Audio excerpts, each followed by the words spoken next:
Yeah. So when you were a kid, you were doing this. Like you've been involved. So this is like the family business? Sort of. My family business was my mom's business, actually, was safari businesses. So like you say, sit in a Land Rover, see the animals kind of thing. And they did a little bit of tourist walking safaris, but then I grew up on a farm in the outskirts of Harare, Zimbabwe. And then whenever I wasn't in school, I was on the farm, running around barefoot, catching snakes, fishing, yada, yada. And then when my mom wasn't booked up, she had this little bush plane that she used for safaris, and we'd just adventure all over Africa. Wow. So it's a great childhood. That sounds amazing, but fucking terrifying.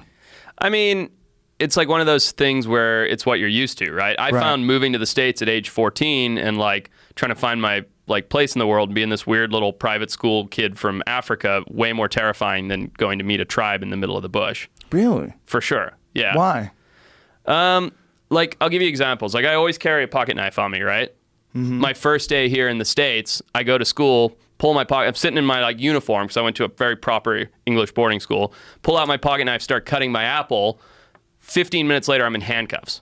And I'm like, what did I do? What did I do? I literally had no idea what I had done wrong, but it's because I had a knife at school. Everybody I had ever been to school with had a knife to cut their apple. Like, it was the standard thing. So here I am with like police and, you know, guns and badges, and they're throwing me in handcuffs and taking me out of the school on day one in America. And I'm like, this is the scariest thing I've ever seen. And I didn't even learn until later that day that it was because I had a pocket knife. And at no point did I think having a pocket knife was a bad thing. So they didn't tell you?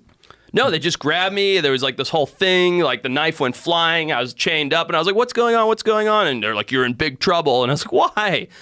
And, you know, it was like little culture shock things like that to me were like something I'd done every day my whole life. And now I'm like getting thrown in juvie for it kind of thing.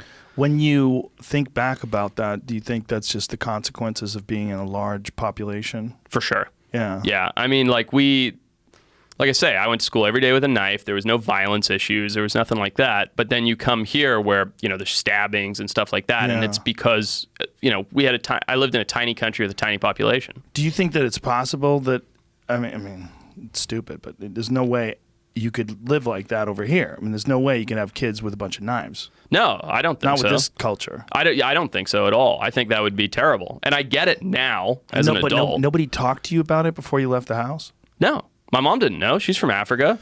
You know, she's like, here are your things. Here's your knife, cool, son. I'll put it in my pocket. Make sure you sharpen it before you go to school. Totally, man. Wow.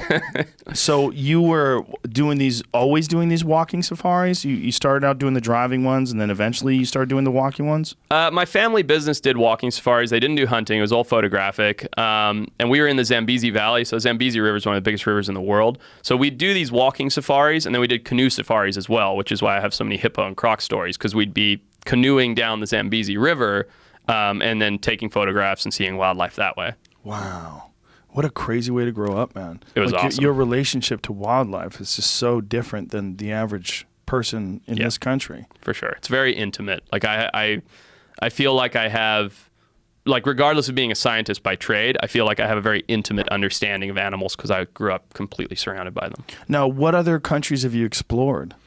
I'm over 60 countries now. Damn. Yeah. So a lot, all for wildlife work, whether it's for the show that I do or for biology contracts before I did the show, or just because, like, for instance, when I got done with college, I was like, I had a tiny little business started in college, sold it, and was like, I'm going to travel the world and try and photograph these animals. And I went to 28 countries looking for wildlife.